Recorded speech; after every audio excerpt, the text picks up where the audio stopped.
Victoria Police have a problem. It's a problem that besets most industries, and it's the existence of a few rotten apples within the force. Elements that appear hell-bent on destroying Victoria Police, and elements who think it's acceptable to behave as they themselves are above the law. Like some protesters who think it's acceptable to behave lawlessly. And just as their behaviour for violence is appalling, these aren't the men or women who are police officers. And we're not saying that excuses them, but Victoria police officers are meant to uphold the law. They're meant to lead by example, not place example aside and establish their own rules of behaviour. But that's not what appears to be the problem within Victoria Police. Their problem is the men who run Victoria Police. Premier Dan Andrews, Commissioner Shane Patton, and even Brett Sutton. And while Sutton may not have direct involvement with Victoria Police, here's the man police quote when citing Cho directives. It's as though Sutton is a shield that absolves them from keeping protests peaceful and allowing some to behave counter to protecting Victorians. Now, protesters are within their rights to protest and voice their concern for what they see as an attack on their freedoms. Men and women protesting for the freedoms of all Victorians, not just theirs. These are the three men, along with some of the faceless Victoria police officers, who think it's okay, men and women and members of the media like aged photographer Lewis Ascui, who was singled out by police and doused in pepper spray. And if you haven't already watched it, I urge you to seek out our interview we did with Lewis and young Oceana on Monday. So, under Andrews and Patton, what has Victoria Police become? Well, it seems Victoria Police are earning themselves a distasteful reputation deployed by Andrews and Patton to do their bidding. As Police Commissioner, Patton should not be a bureaucrat, and yet he is. Patton should be separating Victoria Police operation from politics, but he hasn't.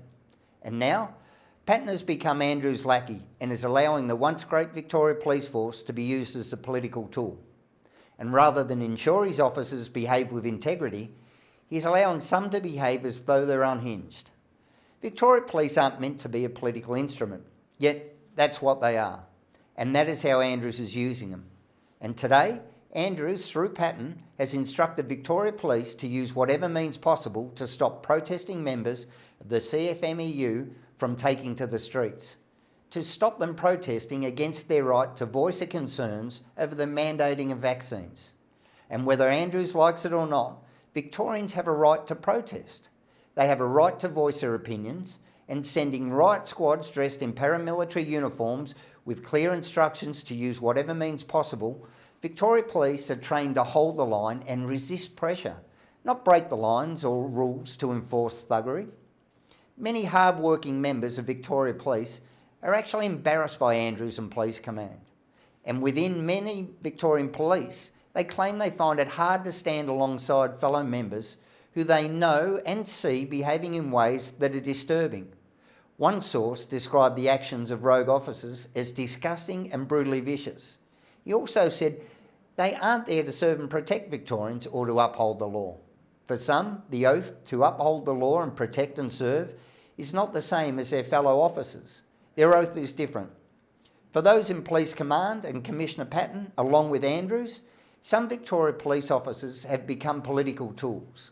And when the media are attacked and wreak violence regardless of innocence, Victorians have the right to protest. Men and women shouldn't have to fear being assaulted, as was 20-year-old Oceana. Again, look at the interview we did and watch the disturbing footage. Nor should the media be violently targeted and attacked with pepper spray as Lewis Ascui was. But they were. Victoria has changed. It's clear Victoria is under fascist rule, and Andrews is using Victoria Police in the same way that Hitler used his brown shirts to enforce control and putting police in danger. Victorians should continue to express themselves peacefully and safely, and they will continue to roar for the right to be free of the tyranny of Dan Andrews. But they must do it peacefully and lawfully.